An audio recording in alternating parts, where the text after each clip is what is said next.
എതിരാളികളുടെ ആയുധങ്ങൾ കണ്ടെത്താൻ സാറ്റലൈറ്റുകളും ഡ്രോണുകളും ആകാശ നിരീക്ഷണ സംവിധാനങ്ങളും എല്ലാം ഉള്ള ഈ കാലഘട്ടത്തിൽ ഒരു രാജ്യം സ്വന്തം ആയുധശേഷിയെ സംരക്ഷിക്കാൻ അതെല്ലാം ഭൂമിക്കടിയിൽ ഒളിപ്പിക്കുകയാണ്. അങ്ങനെ പതിറ്റാണ്ടുകളായി ഇറാൻ സാഗ്രോസ് പർവ്വതനിരകളുടെ ആഴങ്ങളിൽ ഉണ്ടാക്കിയെടുത്ത ഭൂഗർഭ സൈനിക താവളങ്ങൾ ഇന്ന് ലോകത്തിന്റെ ശ്രദ്ധ പിടിച്ചു പറ്റുകയാണ്. ഇറാന്റെ ഈ ഭൂഗർഭ താവളങ്ങളെ മിസൈൽ നഗരങ്ങൾ എന്നാണ് വിളിക്കുന്നത്. ഒരു ചെറിയ നഗരത്തോളം വലുപ്പമുള്ളതാണ് ഇവയെല്ലാം. നൂറുകണക്കിന് മീറ്റർ ആഴത്തിൽ പ്രകൃതിദത്തമായ പാറകൾക്കും കോൺക്രീറ്റ് പാളികൾക്കും ഉള്ളിലാണ് ബാലിസ്റ്റിക് മിസൈലുകൾ അടക്കമുള്ളവ സൂക്ഷിച്ചിരിക്കുന്നത്. ഇത് ഇറാന്റെ വെറുമൊരു ആയുധപ്പുരയല്ല. മിസൈലുകൾ ലോഡ് ചെയ്യാനും തയ്യാറാക്കാനും ലോഞ്ച് പ്ലാറ്റ്ഫോമുകളിലേക്ക് മാറ്റാനും പ്രത്യേക റെയിൽ റോഡ് ശൃംഖലകളുള്ള വലിയ ഭൂഗർഭ കോംപ്ലക്സുകളാണ് ഇതെല്ലാം. എന്നാൽ ആകാശത്ത് നിന്ന് നോക്കിയാൽ ഇതൊന്നും കാണാനും കഴിയില്ല. ഇറാന്റെ ഏറ്റവും വലിയ ശക്തി എന്നത് അവരുടെ ബാലിസ്റ്റിക് മിസൈൽ ശേഖരം തന്നെയാണ്. അത് സുരക്ഷിതമാക്കി വെക്കുക എന്നതാണ് അവരുടെ പ്രധാന ലക്ഷ്യം. കാരണം വ്യോമസേനയേക്കാൾ ഉപരിയായി മിസൈൽ ശേഷിയിലാണ് ഇറാന്റെ കരുത്തും അവർ വിശ്വസിക്കുന്നതും അതിൽ തന്നെയാണ്. എതിരാളികളുടെ കണ്ണുവെട്ടിച്ച് ഏത് സാഹചര്യത്തിലും തിരിച്ചടി നൽകാൻ പ്രാപ്തമായ രീതിയിലാണ്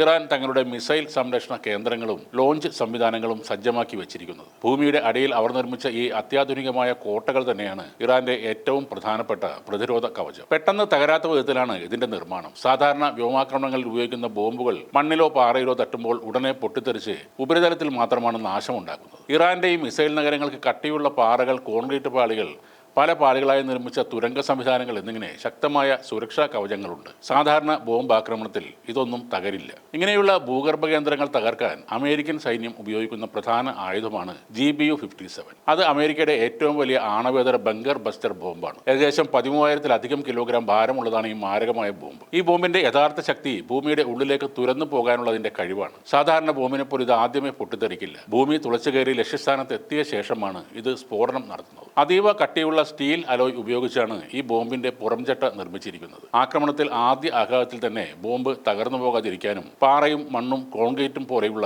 ശക്തമായ പ്രതലങ്ങളിലൂടെ ആണി പോലെ തുളഞ്ഞു കയറി പോകാനും ഈ കനത്ത ലോഹഘടന ഇതിന് സഹായിക്കുന്നു. ഇതിന്റെ അകത്ത് ഏകദേശം 2,400 കിലോഗ്രാമിലധികം ഉയർന്ന സ്ഫോടക വസ്തുക്കൾ വഹിക്കാനും കഴിയും. എന്നാൽ ഈ സ്ഫോടക വസ്തുക്കൾ പൊട്ടിത്തെറിച്ച് പുറത്തേക്ക് ചിതറുന്നതിലും കൂടുതലായി നാശനഷ്ടങ്ങൾ ഉണ്ടാകുന്നത് ലക്ഷ്യസ്ഥാനത്തിന്റെ ഉള്ളിൽ നിന്നുള്ള പൊട്ടിത്തെറിയിലാണ്. ഭൂമിക്കടിയിലുള്ള ഒരു ബങ്കറിന്റെ ഉള്ളിൽ സ്ഫോടനം നടന്നാൽ അതിന്റെ തുരങ്കങ്ങളും ഭിത്തികളും എല്ലാം തകർന്നു വീഴുകയും ഉള്ളിലുള്ള സൈനിക സംവിധാനങ്ങൾ പൂർണ്ണമായി പ്രവർത്തനരഹിതമാവുകയും ചെയ്യും. കണക്കുകൾ പ്രകാരം GBU-57 ഏകദേശം 60 മീറ്റർ വരെ മണ്ണും പാറയും തുരന്ന് കയറാനും 18 മീറ്റർ വരെ കട്ടിയുള്ള കോൺക്രീറ്റ് തകർക്കാനും കഴിവുണ്ടെന്നാണ് പറയുന്നത്. അതേപോലെ ഈ ബോംബിനെ ഉപയോഗിക്കുക എന്നതും അത്രയ്ക്ക് എളുപ്പമുള്ള കാര്യമല്ല. കാരണം ഇതിന്റെ വലിപ്പം, ഭാരം എന്നിവ വളരെ കൂടുതലാണ്. ഈ ഭീമമായ ബോംബ് വഹിക്കാൻ കഴിയുന്ന അമേരിക്കയുടെ B-2 സ്പിരിറ്റ് സ്റ്റെൽത്ത് ബോംബർ വിമാനത്തിന് മാത്രമാണ്. അത് റഡാറിൽ പിടിക്കപ്പെടാത്ത ശത്രുവിന്റെ പ്രതിരോധ സംവിധാനങ്ങൾ ഭേദിക്കാൻ കഴിവുള്ള സ്റ്റെൽത്ത് വിമാനമാണ്. ഓരോ B-2 സ്പിരിറ്റ് വിമാനത്തിനും ഇത്തരം 2 ബോംബുകൾ വഹിക്കാൻ കഴിയും. ഒറ്റയടിക്ക് 2 തവണ ആക്രമണം നടത്താൻ കഴിയുന്ന തരത്തിലാണ് ഈ സംവിധാനത്തെ അമേരിക്ക രൂപപ്പെടുത്തിയിരിക്കുന്നത്. അമേരിക്ക ബങ്കർ ബസ്റ്റർ ബോംബുകൾ കൂടുതൽ ശക്തമാക്കുമ്പോൾ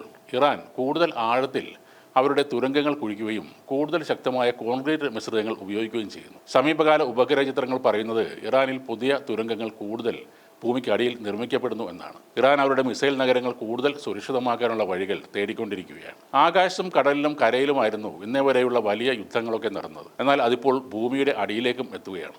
ഇറാന്റെ ഭൂഗർഭ മിസൈൽ നഗരങ്ങളും അമേരിക്കയുടെ GBU-57 പോലുള്ള ബങ്കർ ബസ്റ്റർ ആയുധങ്ങളും തമ്മിലുള്ള പോരാട്ടം ഒരു സാധാരണ സൈനിക ഏറ്റുമുട്ടലായിരിക്കില്ല. 21-ാം നൂറ്റാണ്ടിലെ ഏറ്റവും ഭീകരമായ, വിനാശകരമായ ഒരു യുദ്ധം തന്നെയായിരിക്കും നടക്കാൻ പോകുന്നത്.